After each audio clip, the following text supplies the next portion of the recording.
brief answer from the Honourable Member for Edmonton South East. As I said, Conservatives will propose that this bill goes to committee for proper review, for proper safeguards to be put in place so that Canadian citizenship is not misused, it's not abused, and it's equally valued by the hardworking non-born Canadians like me, like millions others, so that they also feel appreciated. There should be no two-tier test for immigration.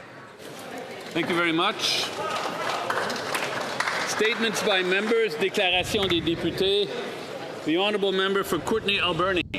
Mr. Speaker, I rise today to recognize the extraordinary courage and resilience shown in my riding during the devastating Wesley Ridge and Mount Underwood wildfires that struck our communities this summer. At the heart of the response were career and volunteer firefighters, men and women who put their lives on the line, working around the clock with bravery and determination on the front lines. Their skill and sacrifice protected homes, livelihoods, and lives in dangerous and unpredictable conditions.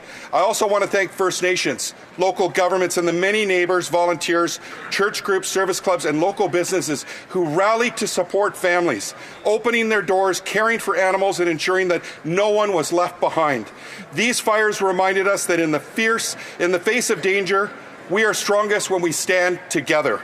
I ask all members to join me in expressing our deepest gratitude to the firefighters and to every person whose courage and compassion carried us through these increasingly frequent and devastating wildfires. L'honorable député d'honorer. The Honourable Member. L'honorable député d'honorer. The Honourable Member for Honoré-Mercier. Mr. Speaker, I hope that you and all of my colleagues had a nice summer. Welcome back and best wishes to all for the parliamentary session. Recognize International Day of Democracy. Democracies around the world are facing strong headwinds. Misinformation, disinformation, foreign interference, growing polarization, political violence, declining trust in institutions, hyper-partisanship, and the increased inequalities are rising significantly. On this International Day of Democracy, I urge us all to remember why Canada is the best nation. And I urge that we strengthen our democratic institutions through honest dialogue, participation, transparency, and trust, together to ensure a peaceful and inclusive future for generations to come. We should all work to build a stronger democracy. Thank you. The Honourable Member for Carlton Trail, Eagle Creek. Mr. Speaker, it's an honour to rise in this place on the first day of the fall session to resume the important work we should have been doing over the summer. At a time when Canadians were promised a government that was here to meet the moment and to accomplish things at speeds not seen in decades, the Liberals went on vacation, posed for photo ops, and signed empty agreements. This is more of the same. The same Liberal ministers, the same Liberal MPs, delivering the same old results. After spending the majority of the past 9 months in the riding hearing from constituents, they want to see this tired government held to account for their inaction and empty promises. Canadians want a government that meets their issues with the same urgency they themselves feel. Conservatives are ready to do the work and continue to hold the Liberals to account to deliver more than just empty promises, but real results for Canadians. The Honourable Member for Davenport. Mr. Speaker, tomorrow, September 16, is Mexican Independence Day, and I rise to recognize this momentous occasion. For over 80 years, Canada and Mexico have built a strong partnership rooted in shared values and mutual respect. We collaborate across countless fronts, from cultural exchanges to substantial investments that strengthen both of our economies. The current challenge of U.S. tariffs presents an unprecedented opportunity for Canada and Mexico to deepen our relationship. As our Prime Minister emphasized in his discussions with President Sheinbaum, our governments are committed to strengthening trade ties and exploring new economic cooperation. The Mexican-Canadian community has nearly doubled over the past decade, bringing tremendous energy and expertise to our economy. These hardworking individuals contribute immeasurably to Canada's success, enriching our communities through their entrepreneurship, innovation, and cultural vibrancy. I look forward to an even brighter future of collaboration, prosperity, and friendship between Mexico and Canada. Viva Mexico and Viva Canada! Thank you. L'honorable député. The Honourable Member for Thérèse de Blainville.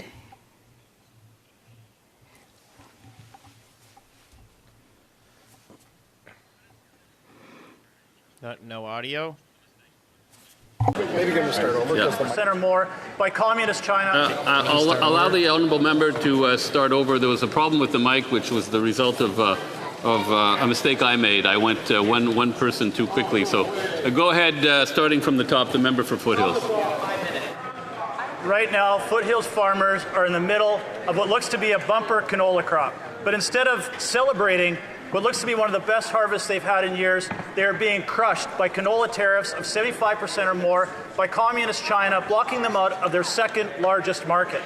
This Prime Minister said that he was a master negotiator that would be there when Canadians needed him most.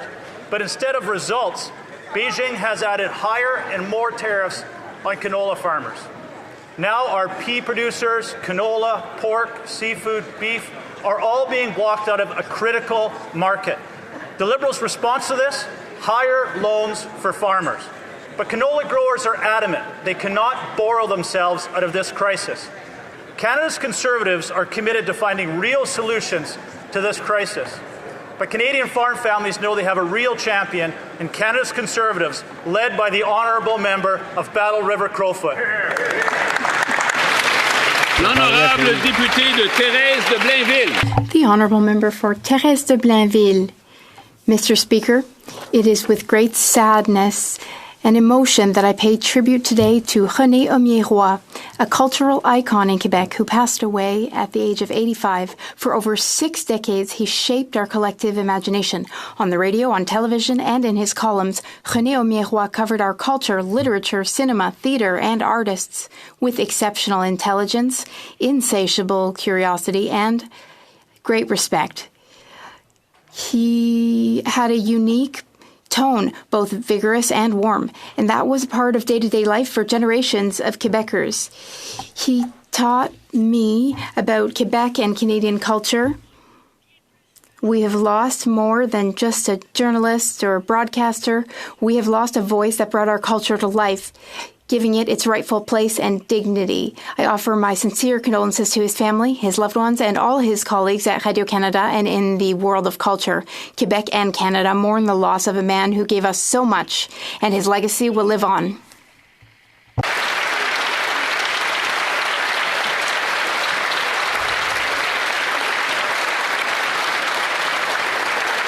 L'honorable député.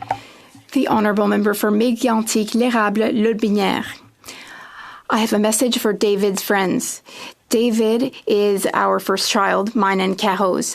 He's a son who made us proud with his heart, which is so huge. He was a protective brother to his 2 sisters, Marie-Soleil and Justine. He was a boy who wasn't afraid to say, "I love you" to his parents. David is also a young man who one day tried marijuana with his friends. He wanted to try everything, all new experiences. He experienced his first heartbreak. He spent a lot of time with his friends, and that turned into addiction. One day, he went too far. He ended up before a judge, and he vowed to the judge that he would stop using drugs. He got his life back on track. He found love again, and he became father to Clovis and Éloi. But David felt very strong. He felt that he didn't need therapy. Then he experienced a few hardships, and David found himself haunted by his old demons again, and he had kept in touch with those friends.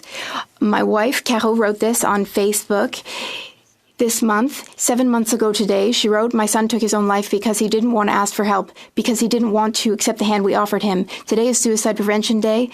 Please ask for help or accept the help offered to you by those who love you." To all of David's friends, don't do what he did. There's always someone who loves you, ready to help you. David, we love you.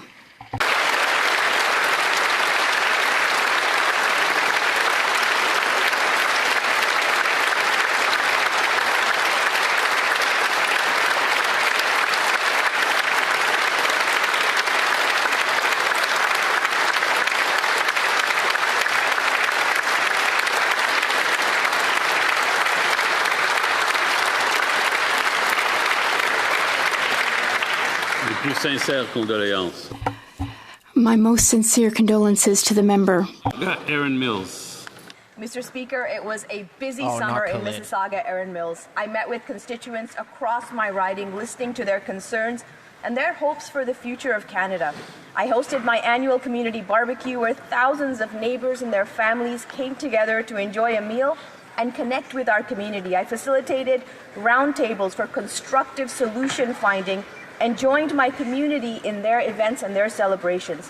What I heard most clearly was a growing concern about crime. Families want safe streets, parents want peace of mind for their children, and seniors want security in their homes and online. These concerns cannot be ignored. We must be ready to meet the moment. Our priority must be to reduce crime, support families, and ensure that Canadians feel secure where they live. I will continue to work with colleagues in this House to deliver real solutions. Thank you, Mr. Speaker. The honourable member for Brampton West. Mr. Speaker, the Prime Minister promised to fix the broken bail system, but he left for summer vacation without delivering, and he returns to the Parliament still empty-handed. Let me share with you how bad the crime waves are in Brampton and across Canada. Violent crime up 55%, gun crime up 130%, hate crimes are up 258%, extortions up 350%, and overdoses are tearing through our neighborhoods. In Brampton, a home invasion resulted in the death of a young Canadian. This is becoming the norm in Canada. Mr. Speaker, Canadians deserve a justice system that protects Canadians. It's time to put victims ahead of criminals, and let's put repeat violent offenders in jail, not bail. Mr. Speaker, Canadians expect safer streets and neighborhoods, not more liberal delays and excuses. It's time for action. It's time for change. I urge Prime Minister to put political games aside and protect Canadians from these everyday crimes. L'honorable député de Belleuil-Chambly. The honourable member for Belleuil-Chambly. Holy smokes. It's a loud interpreter. Mr. Speaker, this is my first time rising this session, and I wish to thank from the bottom of my heart the man who was a sociologist, a builder of nations. He was a pedagogue, the eternal Guy Rocher. He passed away on September 3rd at the age of 101. He was the father of secularism in Quebec and also the father of our French language charter. He was a pioneer of our society. He is at the base and the core of everything that we are. On behalf of the Bloc Québécois, I wish to express my most sincere condolences to his loved ones. Without Guy Rocher, there wouldn't have been the incredible, noble project to make Quebec a country. Thank you, Mr. Rocher. You lived over 100 years, but you will live on eternally in our minds.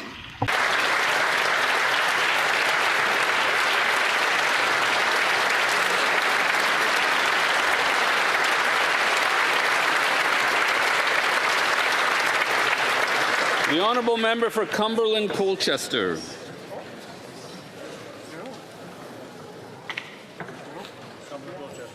Cumberland-Colchester. The honourable member for Cumberland-Colchester. My apologies, Mr. Speaker. My time was given to someone else. Member for Lakeland. Canadians still pay the price for the last anti-development Liberal decade. 6 months ago, to get elected, the Prime Minister promised to put shovels in the ground on big projects at, quote, unimaginable speeds. But what Canadians got was the same old Liberal bait and switch, photo ops and more bureaucracy because the PM is just another Liberal. They say 5 projects made their secret list so far, some already approved and some already being built. Not a single pipeline to create Canadian jobs with Canadian steel and pay for programs all Canadians want. Conservatives work to improve and pass Bill C-5, but it's not enough to get back the $60 billion that left Canada due to Liberal red tape. C-5 admits the Liberals' own laws block building. They must scrap the no new pipelines, never build anything anywhere Bill C-69, the shipping ban, Bill C-48, Canadian energy censorship, the Liberal oil and gas cap, and the federal industrial carbon tax so Canada can compete. Conservatives want to unleash natural resources to make a strong, united Canada, self-reliant, affordable. The honourable member for Saint Laurent. The honourable member for Saint Laurent. Mr. Speaker, on Saturday, I had the opportunity to participate in the Peace Walk in my constituency. This event is organized by the Federation for Universal Peace and other organizations in my riding of Saint Laurent to mark the International Day of Peace. It reminds us that peace begins right here at home. On September 21st each year also reminds us of the millions affected by conflicts and wars worldwide, and that we cannot let values like empathy, compassion, and cooperation falter, at home or abroad. These are the values that make us Canadian. They are the reason we chose Canada to be our home. Dans un contexte où les incidents haineux et violents. Hateful and violent incidents are on the rise in Canada. This is why we must build inclusive communities where each and every community member feels respected and safe. That is how we can build a strong Canada. Our shared responsibility as Canadians and as global citizens to uphold peace every single day. Merci. The honourable member for Leeds, Grenville, Thousand Islands, Rideau Lakes. We all want Canada to succeed, and that's why we'll hold the Prime Minister accountable for his promises compared to the results. Do his words match his deeds? He promised the fastest growing economy in the G7, yet we've seen shrinking growth, high unemployment, rising food prices, and worsening debt. He promised he would double home building, but it's fallen, and he's adding more bureaucracy that hasn't built a single home. He promised after 10 years of Liberals driving up costs, crime, and chaos, he would be different. Sadly, whether it's unemployment, the cost of living, home building, tariffs, crime, or immigration, it's gotten worse. It's more broken Liberal promises from another Liberal Prime Minister. But Conservatives are here to help. We'll oppose the things that aren't good for Canadians, support the things that are, and propose solutions to the problems that Liberals have created. The honourable member for Markham Stouffville. Thank you, Mr. Speaker, for allowing me to tell this House about a remarkable constituent of mine from Markham Stouffville. In 2023, Adam Shah was just 9 years old when he came up with the idea of organizing Adam's Ride to Recovery, a charity event to raise money for Markham Stouffville Hospital. He encouraged his family members and friends at Wendat Village Public School to take part. Now Adam is 11, and the Ride to Recovery has become an annual event. I was happy to be there this summer to see 150 participants on bikes and on foot. The ride is supported by the phenomenal people at the Markham Stouffville Hospital Foundation, and each year the ride has raised more money than the year before, now totaling $3,185. Adam has shown an incredible example of leadership and commitment to community service at such a young age. Congratulations to Adam and the Ride to Recovery team. Keep up the amazing work. The honourable member for Lethbridge. Freedom of speech is the cornerstone of a free society. It means we will hear ideas that we disagree with and express views that may be offensive. This freedom can make us uncomfortable or even hurt, but silencing voices, whether for a moment or forever, is never the answer. We must protect a society where people can hold beliefs and share opinions without fear of losing their jobs, being censored, or worse. Charlie Kirk was an outspoken advocate for faith, family, and freedom. Many disagreed with him, some were offended. Tragically, on September 10th, he was assassinated in an attempt to silence his voice. But when has political violence ever been the solution? It destroys dialogue, it undermines democracy, and it breeds fear instead of understanding. True progress comes from persuasion, not intimidation. As we grapple with our personal response to this, may we be honorable in our actions. May we fiercely defend the right of our opponents to speak freely. And may we join our hearts with Charlie's family, his wife Erica, and his 2 young children. Rest in peace. Hear, hear.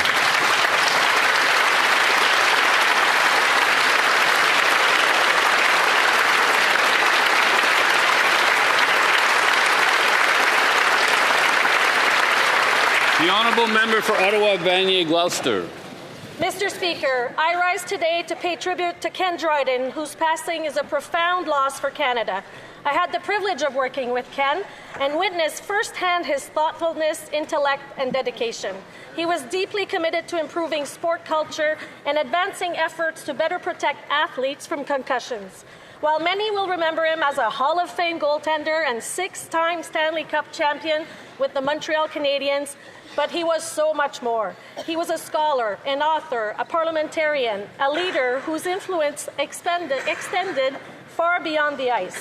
Ken's life left an indelible mark both in sport and in public life. His vision, generosity, and commitment to excellence continue to inspire Canadians across generations.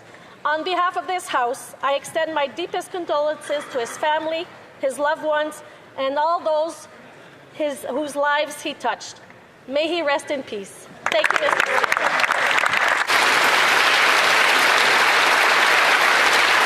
As you can see, Pierre's there, Carney's there, Questions orales, come on. L'honorable député d'Hochelaga, Rosemont-Est. The honourable member for Hochelaga, Rosemont-Est. René. Oh. Is it going to get fixed? Hold on. Aumier-Roy was a broadcaster, a cultural expert, and, as he liked to say, a professional spectator. He just passed away at the age of 85. René taught me so many things.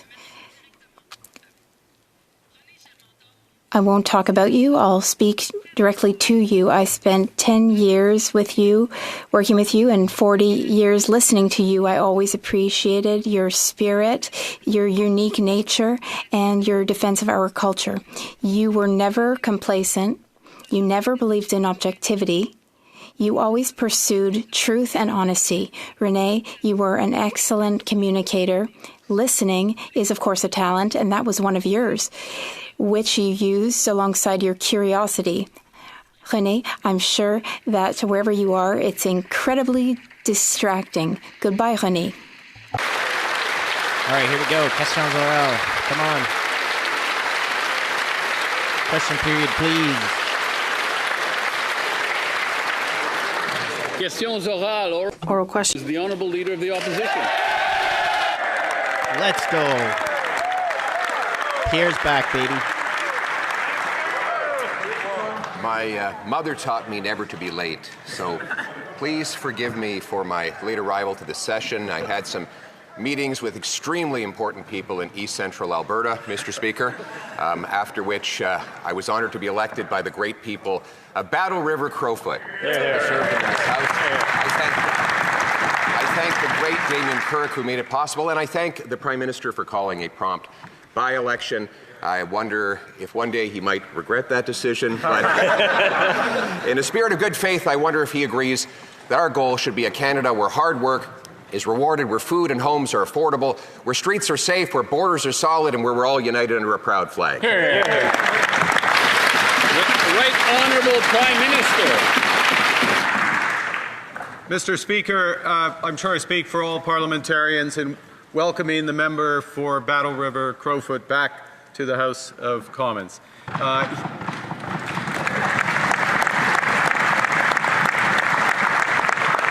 He may notice a few things have changed since he was here last. The largest women's caucus in Canadian history.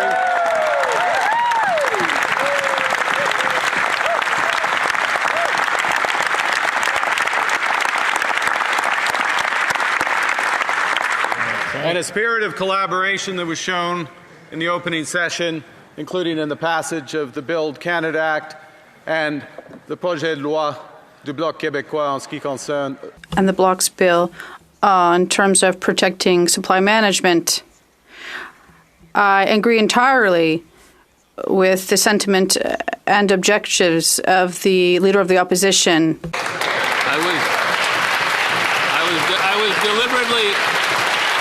I was deliberately flexible on time because it's a special day, but now we're going to respect the 35-second limit. The Honourable Leader of the Opposition. Some things never change. Monsieur le Président.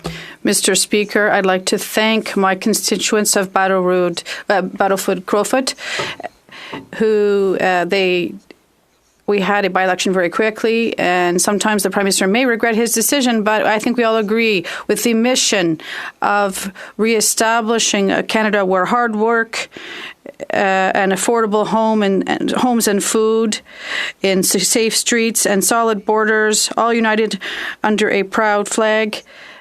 Does the Prime Minister agree with this? The Right Honourable Prime Minister.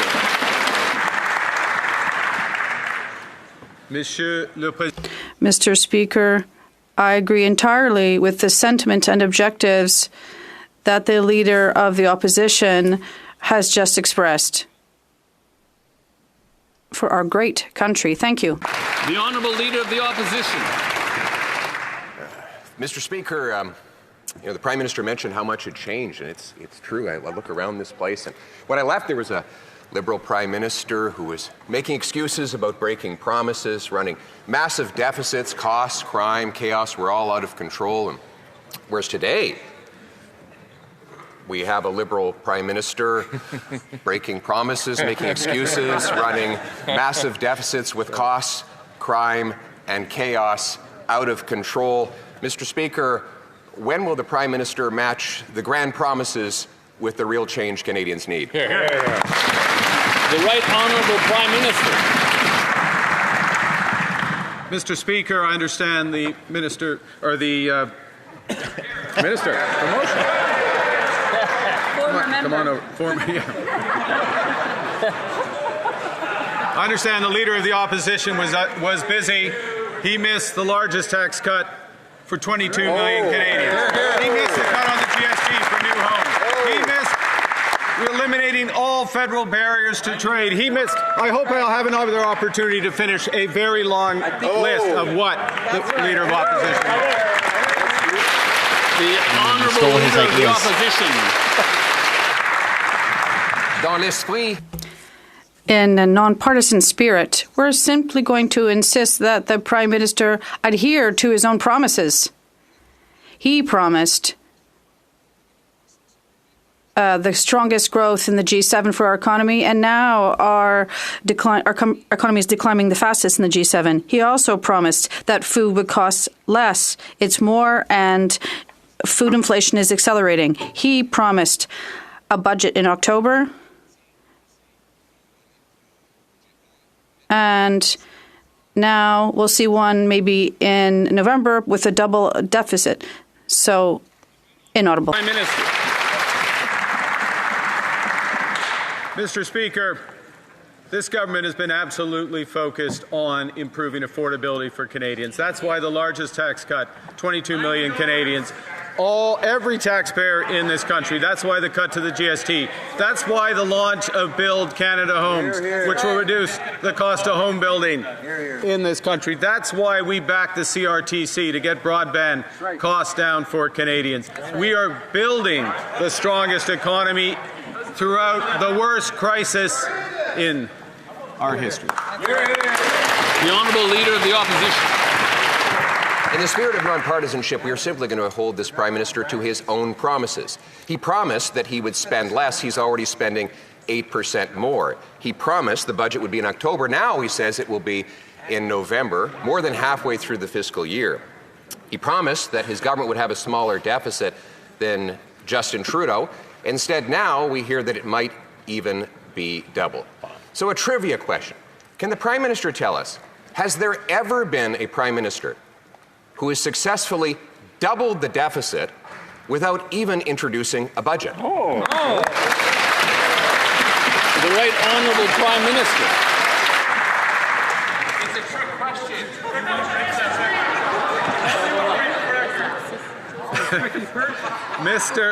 Mr. Speaker, this government is undertaking the biggest investment in protecting Canadians in the Canadian military.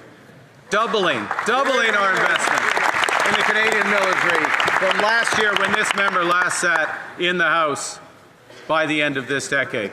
This government, there's more. The Honourable Leader of the Opposition. That was his response? There's a lot more debt is what there is, Mr. Speaker. A lot more debt than we ever imagined would be possible. This is a Prime Minister who said we'd have the fastest growing economy in the G7. We have the fastest shrinking economy in the G7. He said grocery prices would go down. They're going up faster than ever before. He promised to create jobs. He has the second highest unemployment in the G7. He's really reminding us all of that sign at the bar. Free beer tomorrow. But you come back the next day and the beer is still not free and tomorrow never comes. Mr. Speaker, why is it that all of this Prime Minister's promises of yesterday turn into today's disappointments? The Right Honourable Prime Minister. Mr. Speaker, I think if we are going to build the strongest economy in the G7, and we will, we need to be clear. We need to be clear about the scale of the crisis we are in. We need to be clear about the scale of investment that we need. $60 billion in new projects announced last week. $200 billion in investment announced last week. $100 billion in housing investment announced just yesterday. That's the scale of what we need. The Honourable Member for Belleuil-Champlain.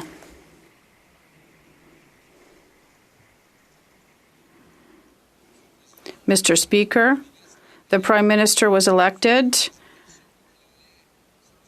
saying that he would be the best to face the tariff crisis and the trade war.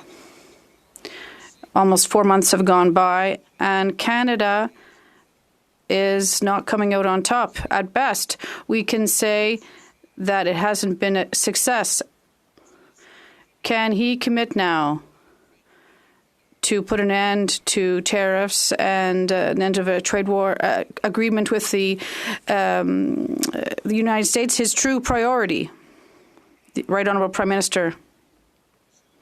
Mr. Speaker, the current situation is this. We have the best deal with the U.S. worldwide right now. We're talking about more than 85%. 85% is enormous of our exports are covered under free trade with the U.S. We have the lowest tariff in the world right now. That is a success. The Honourable Member for Belleuil-Champlain. I would contest such statements which would not live up to economic analysis. We would have to look at that in another forum. But the Prime Minister says we have a privileged relationship with the U.S. and it no longer exists. But this statement didn't go over very well in Washington. Can he state today that he is confident that he can reestablish our privileged relationship of trust between Canada and the U.S. administration quickly as the best way to put our trade relationship back on a right track? The Right Honourable Prime Minister. Mr. Speaker, the Canada-U.S. relationship is good. Yes, we are experiencing difficulties and challenges, some setbacks, but I am proud that this government stands up for Canada, but that's true. I speak regularly with the President over the past weekend in terms of the current situation between Ukraine and Russia and China. We spoke. The Honourable Member for Belleuil-Champlain. The Prime Minister's rare presence in Washington, both in terms of the U.S. administration and the economic troubles. Well, his absence was noted a great deal in Washington. When did he go for the last time to Washington, and when will the PM start seriously going to the capital city of our main partner and make it a priority, rather than talking about infrastructure that won't even be put in place until the end of Mr. Trump's term? The Right Honourable Prime Minister. Mr. Speaker, the U.S. President is a modern man I speak with him regularly. We send each other text messages. But what's the most important right now for Canada is to diversify our trade internationally with Europe, in Asia, with Africa, and South America. Thank you. Come on, back to Pierre. The honourable member for Foothill. Same Liberal promises, the same Liberal results. Canadians are paying the price for another Liberal Prime Minister's broken promises. This Prime Minister said to Canadians that he would be judged by prices at the grocery store. Results are in.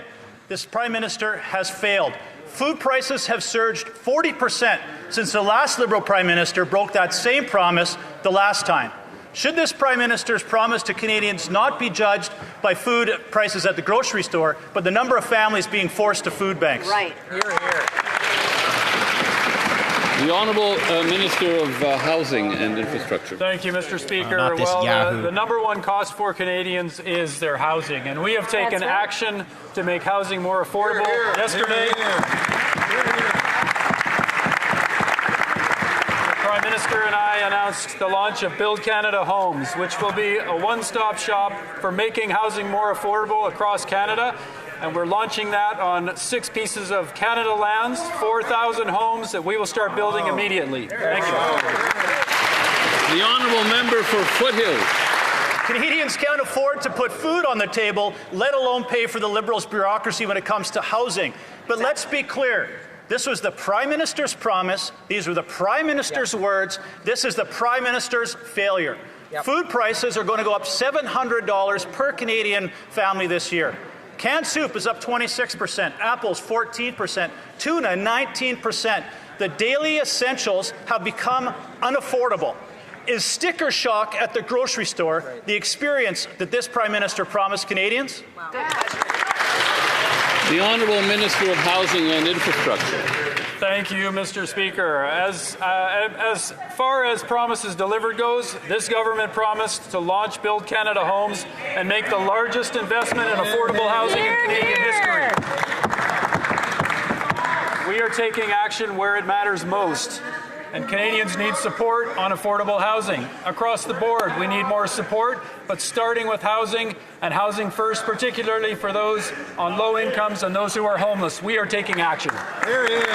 Honourable member for Thornhill. The Prime Minister told Canadians that they should judge him by the prices they pay at the grocery store. But food inflation is 70% above target. The grocery prices are up 40% in less than a decade, and all of those years the Liberals were in power. And the cost of food has risen overall more than inflation every single month that this Prime Minister has been here. Canadians should judge the Prime Minister by his words. That's only fair.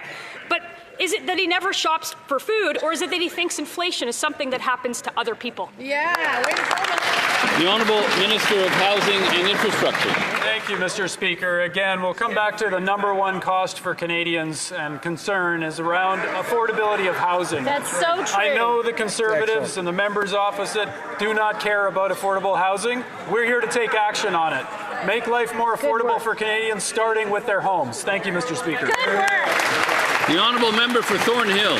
The Minister cannot ignore the problem of millions of Canadians using a food bank every single month. And that hasn't changed. It happened under this Liberal government's watch. And now they're making excuses or changing the subject entirely. Canadians are getting fleeced at the grocery store. And it's only going to get worse because next year their bill will be $700 higher per family. That's another Liberal broken promise, another Liberal bait and switch by another Liberal Prime Minister.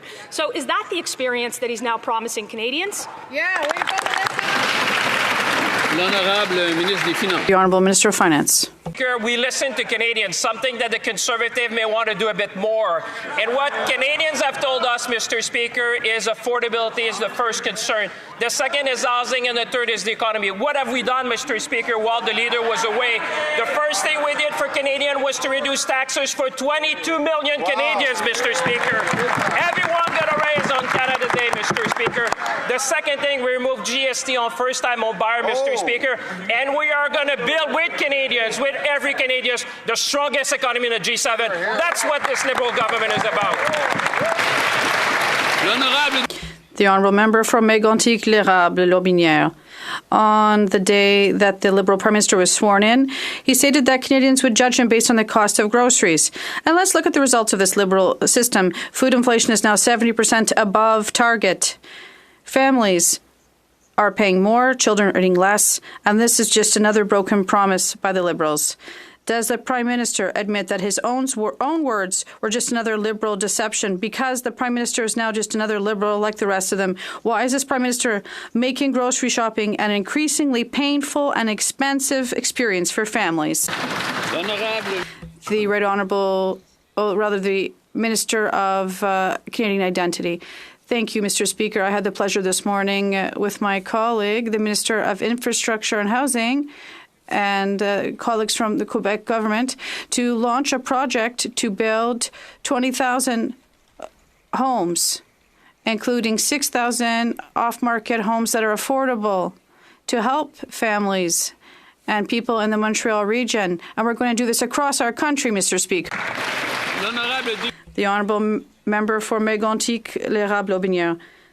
Are the Liberals not ashamed that their Prime Minister did not keep his promise to make groceries more affordable? Since this Liberal Prime Minister came to power, the cost of stewing beef rose 22%, potatoes up 20%, onions 11%. Even Bolduc can no longer afford a good stew. Canadians will judge him based on the cost of groceries, and he said so himself. The verdict is clear. Another broken Liberal promise. Why is this Prime Minister just making groceries a painful and expensive experience for families? The Minister of Finance. Mr. Speaker, I'm surprised by my colleague's question. Not only did we listen to the Conservative constituents and all Canadians, they told us one thing, Mr. Speaker: tackle the cost of living. And the first thing our government, Liberal government, did was to lower tax for 22 million Canadians, Mr. Speaker. That's money back in the pockets of people in his riding, Mr. Speaker. The second thing that the Canadians asked us to do is to build affordable homes. And yesterday, Mr. Speaker, we launched Build Canada Homes to help more families. On this side of the House, we're going to work to build the strongest economy in the G7. The Honourable Member for Montmorency-Charlevoix. Merci, Mr. Speaker. When his cabinet was sworn in, the Prime Minister said that Canadians will be able to judge him based on the cost of groceries. Well, everyone in my riding talked about their concerns, and the cost of groceries are at the top of that list. The Liberal government was promising better prices, and once again, they're not delivering the goods. So, since the Liberals have been to power, groceries have gone up by 40%. The PM's promise for fair price groceries is just another broken promise. The Minister of Finance. Mr. Speaker, what young Canadians and Canadians in general want is obviously to be able to have an affordable life in Canada, to be able to buy a home and an affordable home, and also to have a resilient economy for the future. Because on this side of the House, we've always understood that the best thing we can do is to build a strong economy for all Canadians. Mr. Speaker, on this side of the House, I can tell you that the Liberals will work together to build the strongest economy, to make life affordable for Canadians, build more homes, make Canada, Mr. Speaker, the best economy in the G7. The Honourable Member for Repentigny.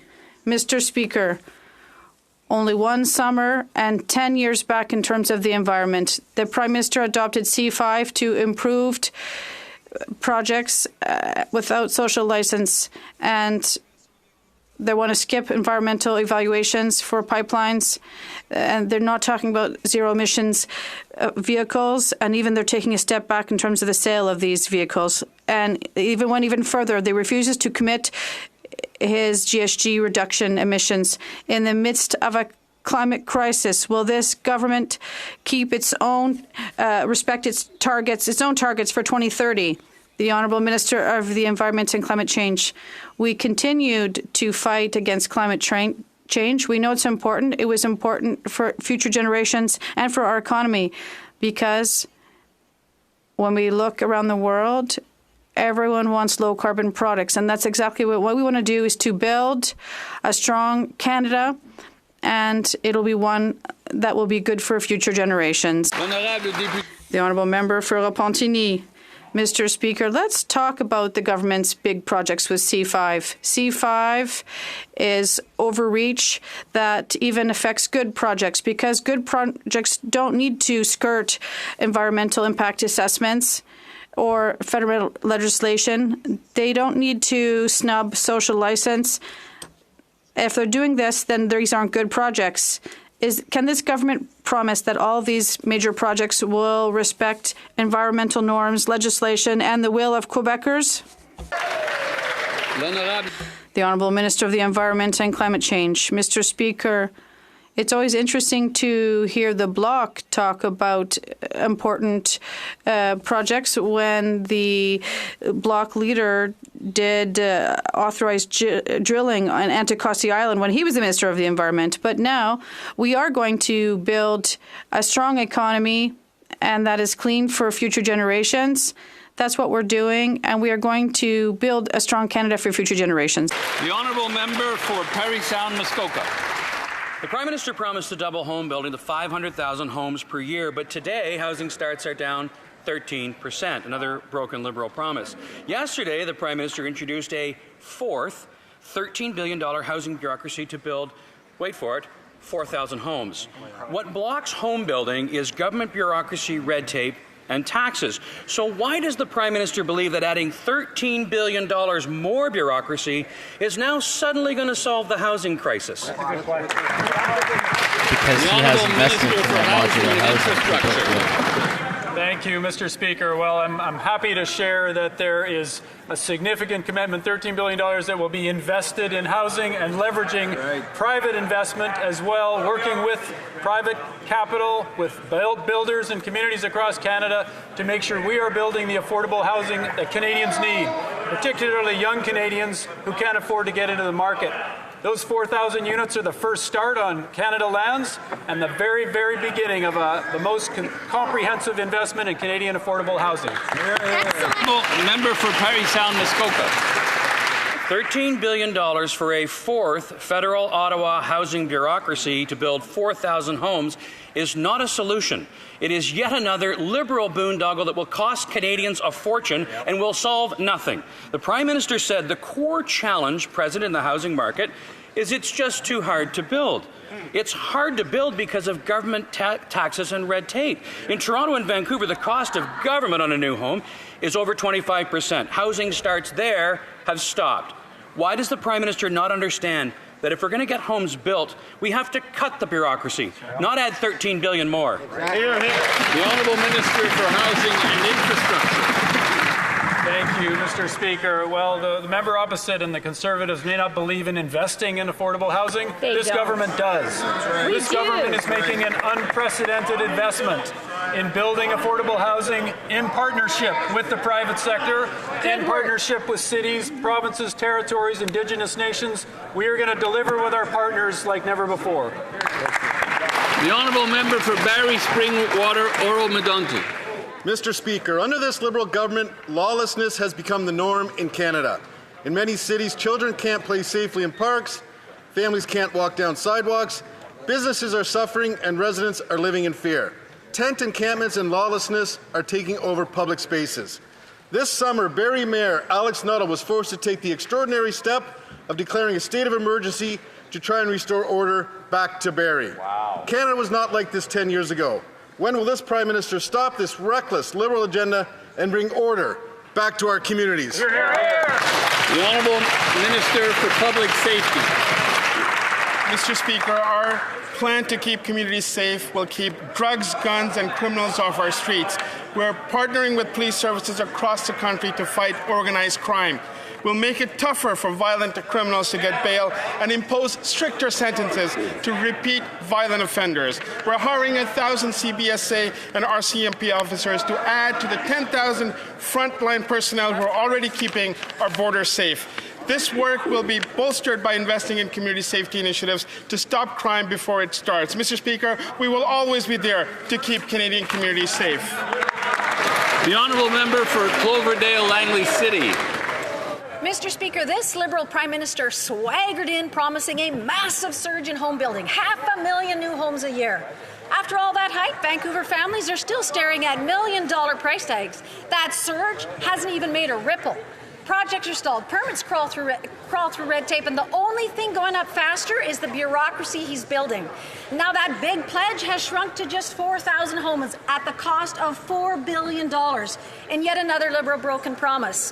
When will the Liberals stop building bureaucracy that makes homes more expensive for Canadians? The Honourable Minister for Housing and Infrastructure. Thank you, Mr. Speaker. The Liberal government focuses on building affordable housing with our partners.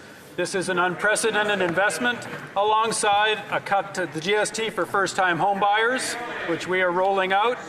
We are focused on delivering solutions, on delivering housing in the communities that need it the most, and that investment was never seen from Conservative governments, certainly not in the history that I'm familiar with. We saw housing not being a priority for the members opposite. We're focused on it, delivering. There's a lot of things you're not familiar with. Member for Beauce. Mr. Speaker, the Liberals are back at it again with a new bureaucracy for housing, but one that ultimately creates inflation and solves absolutely nothing.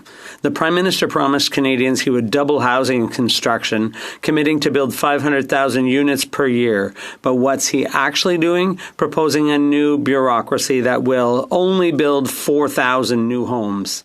Mr. Speaker, we know this government is back at it again with more bureaucracy instead of focusing on building more homes. Why? The Honourable Minister of Canadian Culture. We have to work together on this, Mr. Speaker. We need to work with the municipalities, with stakeholders, with the provinces. The Conservatives think you just need to insult people, but we think you need to work together. And that's what we've done this morning. The Minister of Infrastructure and Housing and myself made a historic announcement for the construction of 20,000 units. And that's just a start, Mr. Speaker. We're going to do it all across the country. We'll do that together with our partners. The Honourable Member Beau's for a Carleton. lunatic, man. That guy is insane.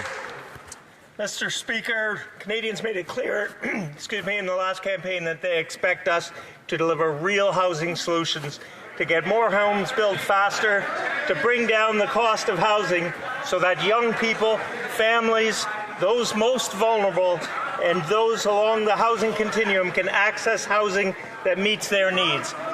Can the Minister of Housing and Infrastructure please tell this House about the government's recently announced plan to deliver affordable housing to Canadians?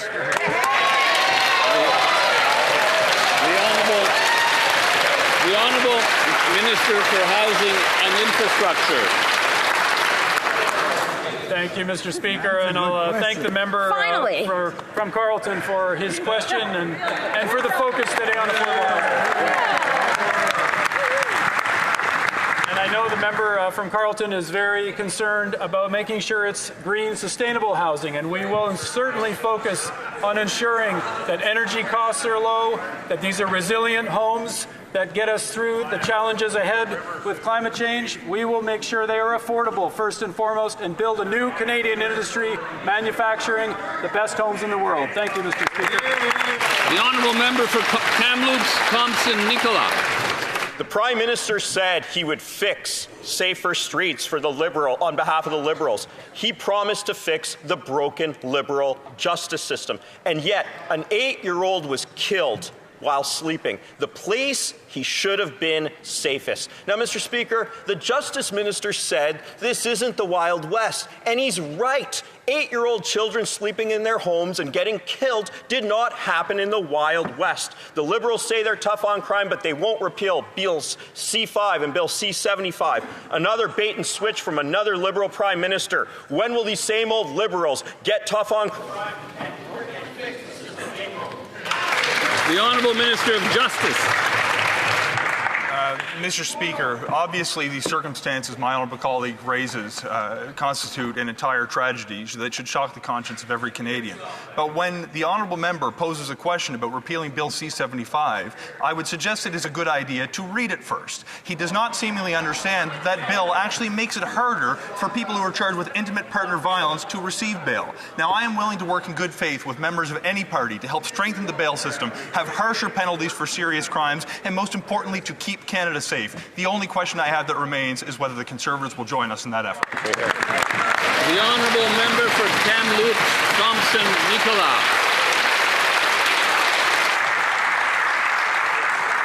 Mr. Speaker, the Conservatives have been waiting for 10 years to help the Liberals create safe streets, and they have brought forward next to nothing. I spent some time with the Vancouver police this summer. What did we see? What do we see in Vancouver? Guns, lawlessness, drug overdoses. I saw firsthand the increases of I saw firsthand the 152% increase in overdoses. The Liberals promised safer streets, lower overdoses, another bait and switch to go with their broken promises. When will these Liberals fix the justice system that they... The Honourable Minister for Public Safety.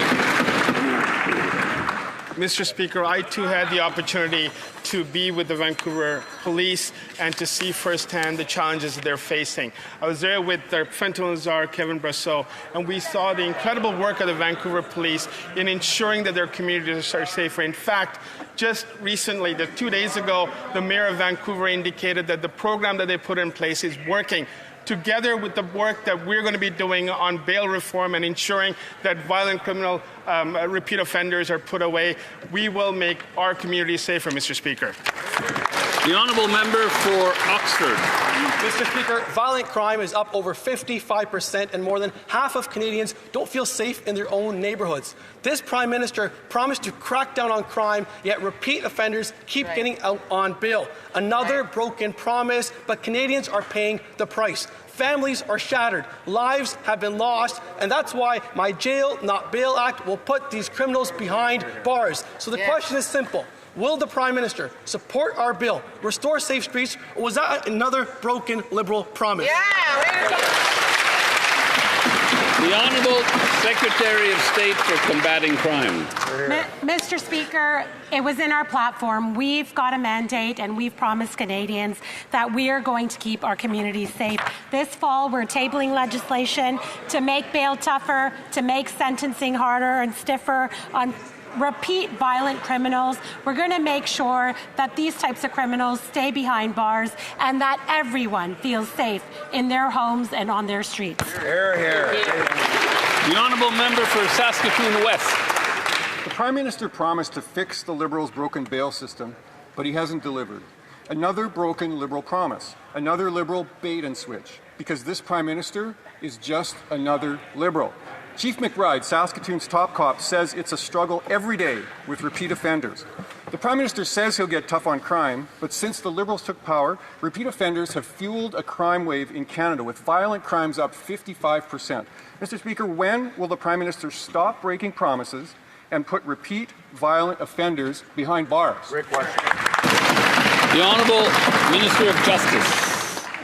Mr. Speaker, it's encouraging to see that there is alignment between the Conservative opposition and the Liberal government when it comes to improving public safety, including through the adoption of stronger laws to help build safer communities. I have good news for my colleague. We will be introducing legislation during this parliamentary session to strengthen bail reform in this country, to have harsher sentences for violent repeat offenders, and to make sure that we have the support to help keep communities safe with direct investment in law enforcement. Mr. Speaker, I look forward to working with my honourable colleague and members on both sides of the aisle to advance public safety in this country. The honourable member for King Vaughan. The Prime Minister promised to fix their broken criminal justice system and did nothing all summer. Meanwhile, 7 shootings have occurred in Vaughan in less than 3 weeks. A father, Abdul Aleem Faruqi, was shot dead protecting his family. Families across Canada are terrified, and repeat violent offenders are still on our streets because of weak Liberal laws like Bill C-5 and C-75. Another Liberal broken promise, another Liberal bait and switch, because this Prime Minister is just another Liberal. When will this Prime Minister's broken promises stop? The Honourable Secretary of State for Combating Crime. Mr. Speaker, the tragedy that the member refers to is one that's impacted my community greatly, and my sincere sympathy goes out to the family. We're going to make sure that repeat violent offenders are kept behind bars. Mr. Speaker, this summer I consulted with many police agencies across the country. A lot of their recommendations are going to be seen in this bill, but provinces too have to do their part to fix the broken justice system. They have to invest in Crown prosecutions, and they have to make sure that there are enough judges to hear the trials. The Honourable Member for Calgary Nose Hill. The Prime Minister promised to grow the economy, but it's shrinking. And since he took office, tens of thousands of jobs have been lost. But the Liberals are on track this year to bring in the most temporary foreign work permits ever.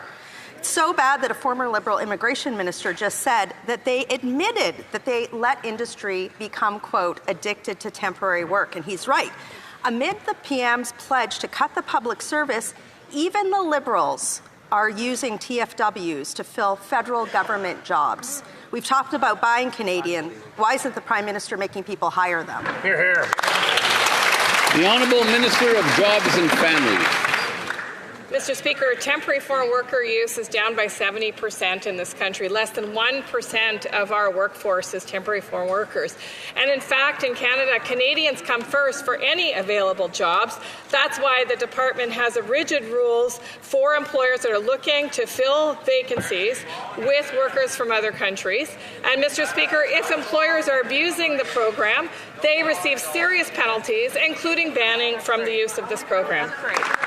The Honourable Member for Richmond Hill South. Only a Liberal Prime Minister could promise to secure our border and fail in just 6 months. Over the summer, asylum claims from illegal U.S. crossings spiked dramatically, piling onto a staggering backlog of nearly 300,000 unprocessed claims. Many of these are likely bogus, yet claimants are immediately entitled to work permits, health care, and benefits on the backs of Canadian taxpayers. Another broken Liberal promise, another bait and switch, because he's just another Liberal Prime Minister. How much longer is the Prime Minister going to keep our border open and let it become a backdoor, unplanned stream of economic migration before he finally takes action? Great. Good job. The Honourable Minister of Public Safety.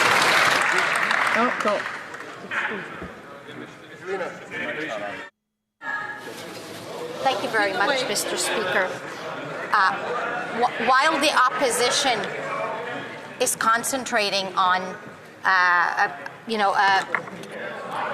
making assumptions and speaking about things that are not there, let me tell you that with the asylum system, our numbers are down 40%. We've also introduced Bill C-2, which will strengthen our border. And this legislation is in front of the House. We campaigned for, and Canadians have gave us a mandate, so did Conservatives, and we hope that the Conservatives will help us pass. The Honourable Member for Abbotsford South Langley. Fix Canada's immigration system and broke that promise. Up to 500,000 people have overstayed their visas in Canada. Teens can't find work, healthcare is overwhelmed, housing is out of reach, and crime rates are soaring because of the Liberals' reckless policies. The Liberals continue to maintain high levels of immigration and won't even remove those who are non-citizen criminals convicted of serious crimes. The Liberals have had all summer to find these non-citizen criminals and remove them. Why didn't they? The Honourable Minister of Citizenship and Immigration. Mr. Speaker, I know Canadians are concerned. Our government has been working tirelessly, and we understand that we need to see a return to sustainable immigration levels that fits our capacity and that serves our growth. And that is exactly why we are focused on our levels plan with reducing both temporary and permanent residents in this country, and we are seeing results. We're bringing population to sustainable levels and decreasing the pressures on housing and services. We are focused on solutions on this side of the House, and there is legislation in front of this Parliament, and we hope that the Conservatives will support it. The Honourable Member for Calgary Nose Hill. So let me get this straight. The Prime Minister promised to grow the economy, but it's shrinking. He promised he'd create jobs, but Canadians are losing it. We're in a healthcare crisis and a housing crisis, but the Liberals still issued record numbers of TFW permits this summer. They continued to let the asylum system be abused, and they still haven't removed countless non-citizen criminals. Mr. Speaker, why does the Immigration Minister still have her job? The Honourable Minister of Jobs and Families. Mr. Speaker, temporary foreign workers make up less than 1% of our total workforce. In fact, this is a program where employers must demonstrate that they vigorously and actively looked for Canadian workers because Canadian workers come first, Mr. Speaker. If an employer is found to have violated this program, there are severe penalties. There is also a tip line, Mr. Speaker, so that if Canadians or any member of Parliament feels there's been an abuse, this can be reported to officials and it will be investigated.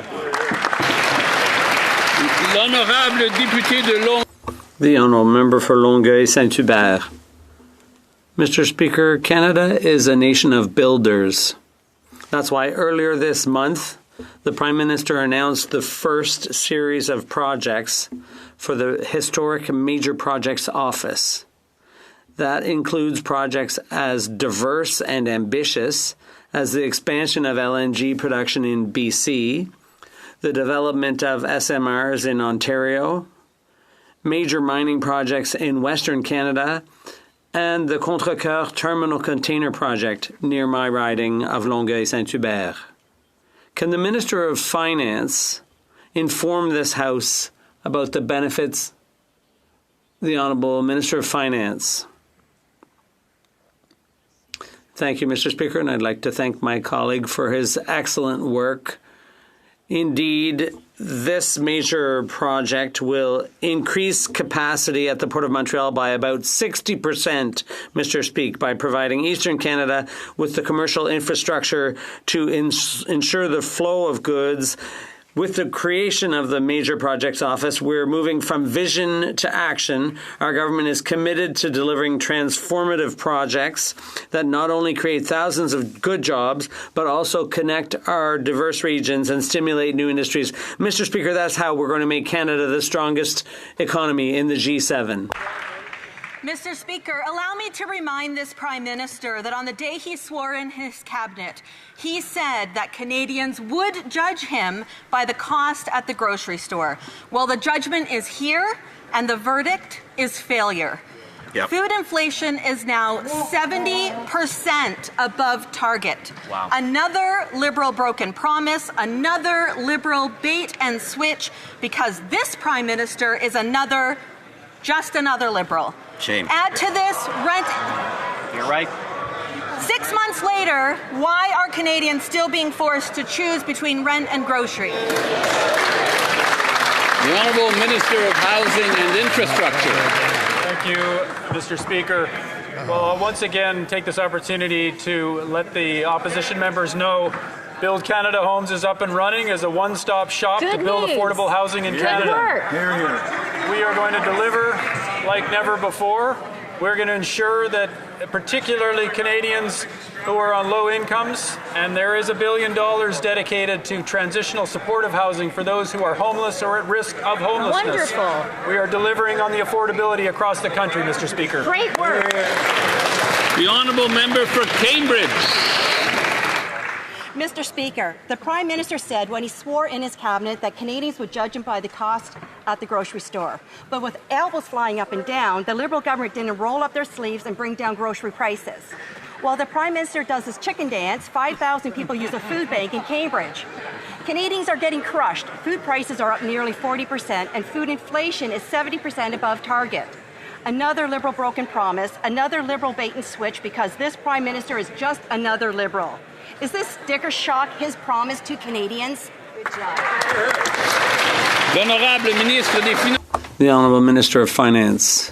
Mr. Speaker, I have good news for the member. That is a very real issue, and that's why we have a very real answer, Mr. Speaker, on this side of the House. The very first first thing that this Prime Minister did for Canadians was to reduce taxes for 20 million Canadians. 22 million Canadians, Mr. Speaker, have more money in their pocket to face the cost of living, Mr. Speaker. On this side of the House, we're not about slogans. We're not about jokes. We are serious to deliver for Canadians, and we will continue to fight for Canadians at every step of the way, Mr. Speaker. You're not about jokes, you are a joke. The Honourable Member for Louis-Saint-Laurent, Akinemak.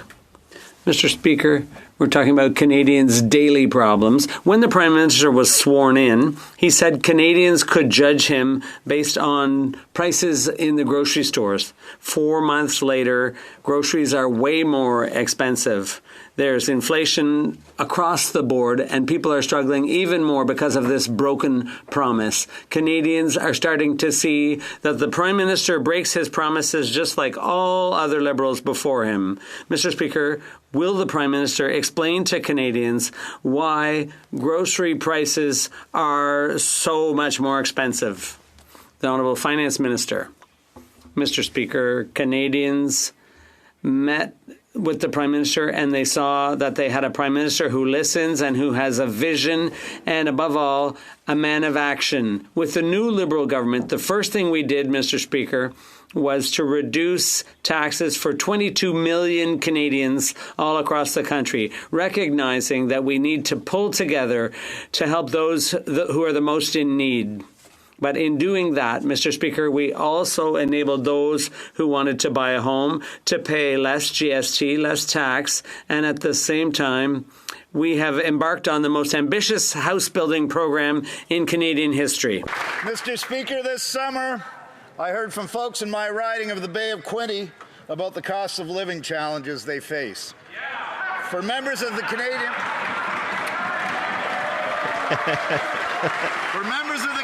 Armed Forces, this is no different. As our government makes a generational investment in our military, can the Minister of National Defence update this House on the support we're providing for our men and women in uniform? The Honourable Minister of National Defence. Mr. Speaker, we know that our forces and their families face challenges as they move across the country from posting to posting. That's why this summer we gave our forces a well-deserved and overdue pay raise. Our $2 billion compensation package is the largest in a generation. It means that untrained sailors, aviators, and soldiers will receive a 20% pay raise. As the brave women and men of the Canadian Armed Forces answer the call to serve, Mr. Speaker, they need to know we've got their backs.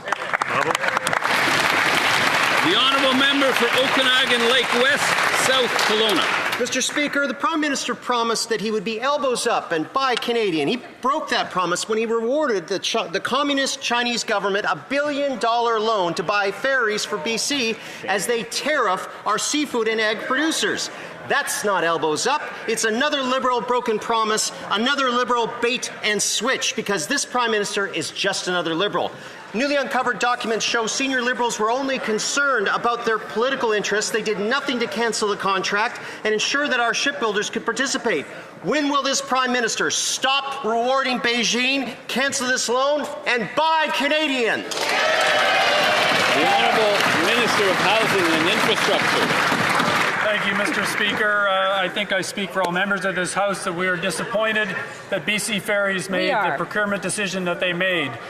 And, Mr. Speaker, it's really unfortunate that no Canadian companies bid on this contract with BC Ferries.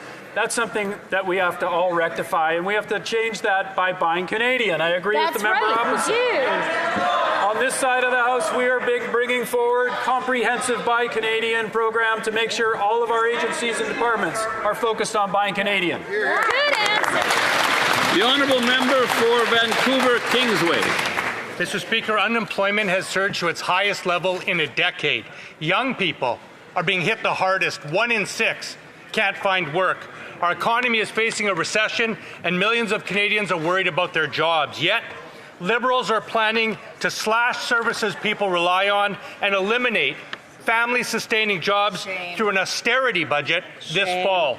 will this government reverse course and create much-needed jobs through bold initiatives like a youth climate corps, as New Democrats have proposed? The Honourable Minister of Jobs and Family. Mr. Speaker, last week it was a very proud moment for me to stand with the Prime Minister and the Canadian Building Trades Unions, who are training young people all across this country for great-paying union jobs that are going to build the things that will make us the strongest economy in the G7. Mr. Speaker, this government has a fantastic plan for youth. We are investing in skills training. We are investing in the provinces and the territories so that they can do this work with us. We'll make sure no young person gets left behind. Cela met fin à la première période des questions. That concludes this fall session's first question period. To the presence in the gallery of the Honourable P.J. Akiagok, Premier of Nunavut.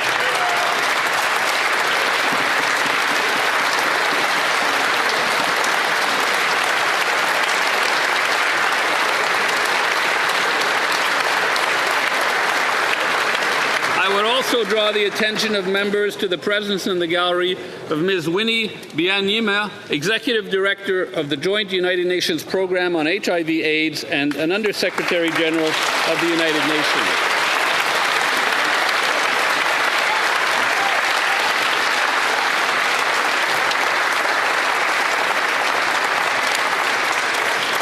Thank you. We'll go to daily routine of business. Dépôt des documents. Tabling of documents. The Parliamentary Secretary to the Minister of Public Safety. Un instant, on va attendre Just a moment. quelques secondes là pour. Let's wait a little bit to give people time to leave the chamber quietly.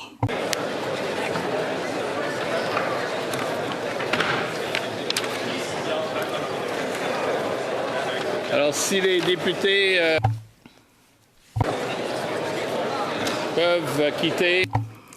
I ask members to please leave the House as quickly as possible if they are leaving. Et en silence. I ask members to please do so quietly. S'il vous plaît. Colleagues, please. Secrétaire parlementaire du ministre de la Sécurité. The Parliamentary Secretary to the Minister of Public Safety. Mr. Speaker, as I was saying, pursuant to Standing Order 32-2,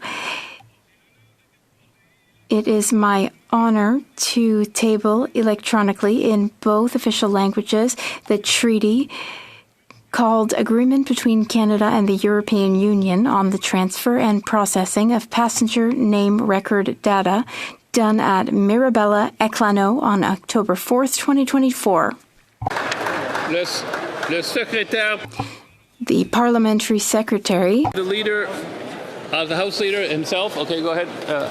Honourable Government House Leader. Well, thank you, Mr. Speaker, and welcome back to the House of Commons to all colleagues. Pursuant to Standing Order 32(1) and Sections 21(2) and 21(6) of the National Security and Intelligence Committee of Parliamentarians Act, I am pleased to enclose 2 copies in both official languages of the National Security and Intelligence Committee of Parliamentarians Special Report on the lawful access to communications by security intelligence organizations for tabling in the House of Commons. Pursuant to Standing Order 32(5), the report is deemed referred to the Standing Committee on Public Safety and National Security. I guess that last line was your line, Mr. Speaker, but nonetheless, pleased to table the document. That's me downloading something. Don't worry about that up at the top. So that's pretty much it for question period there. Be live again for question period tomorrow, same time, 2 p.m. Eastern Standard Time. We'll also be live in the morning for OGO at 11 a.m. That'll be pretty interesting. So if you guys are into the committees, definitely join us for that. If not, we'll see you tomorrow for question period. And thanks for tuning in, everybody. I will see you guys tomorrow. Have a good evening, everyone. See you.